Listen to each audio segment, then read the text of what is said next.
Olá, seja muito bem-vinda, seja muito bem-vindo. A temporada 8 dos nossos Minutos de Autismo está tratando de um tema extremamente importante: autismo e escola. Chegamos agora ao episódio 11, que vai abordar dois aspectos interessantes: o apoio dos parceiros e o que fazer quando a aluna autista corrige a professora. E mais uma vez, somos conduzidos pela nossa professora britânica, Rita Jordan. Sistemas de parceiros são muito úteis porque ajudam em situações de transição. O parceiro pode acompanhar o aluno autista quando ele vai pela primeira vez para uma sala de aula nova, por exemplo. Também pode servir como modelo de como se comportar em situações desconhecidas. Mas é importante lembrar que, para ele, esse papel pode ser estressante e que precisa de treinamento. Ele precisa aprender como ajudar o colega autista. Um certo jovem autista tinha um distúrbio visual quando se via diante de superfícies que apresentavam alto contraste de cores, como, por exemplo, um piso de ladrilhos em preto e branco que havia no ambiente da escola. Ele ficava paralisado diante desse piso porque não conseguia entender o que estava vendo e começava a enxergar o chão se mover.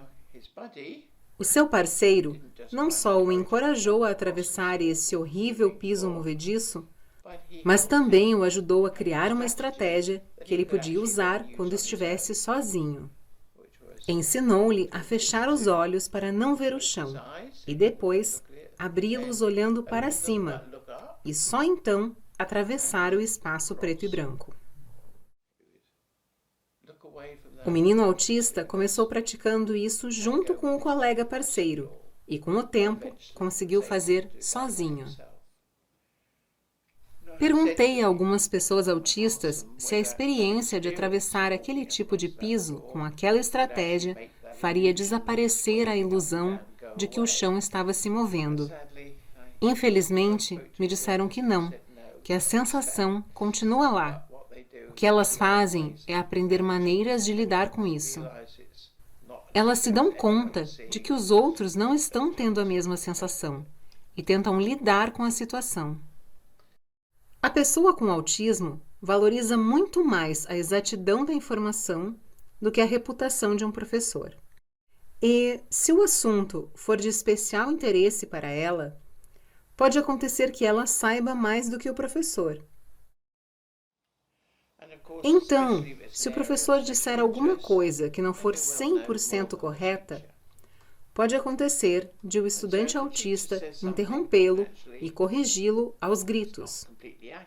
Esse tipo de comportamento pode ser considerado uma indisciplina, porque um estudante não deveria interromper o professor aos gritos.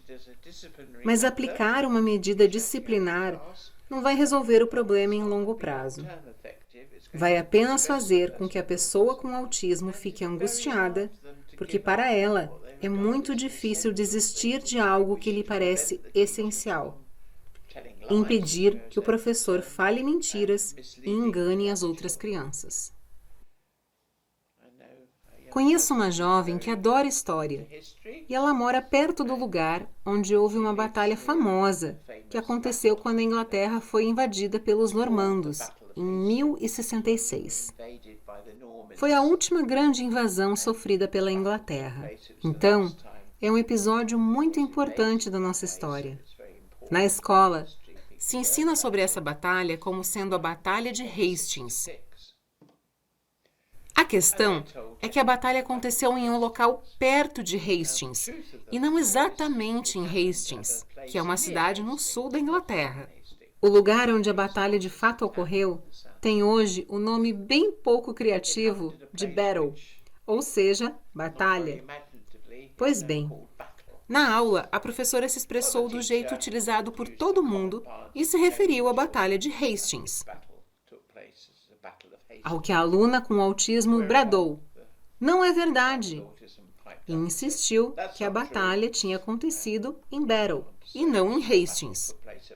Obviamente, as outras crianças começaram a rir, achando que ela estava falando bobagem e que não merecia nenhuma atenção.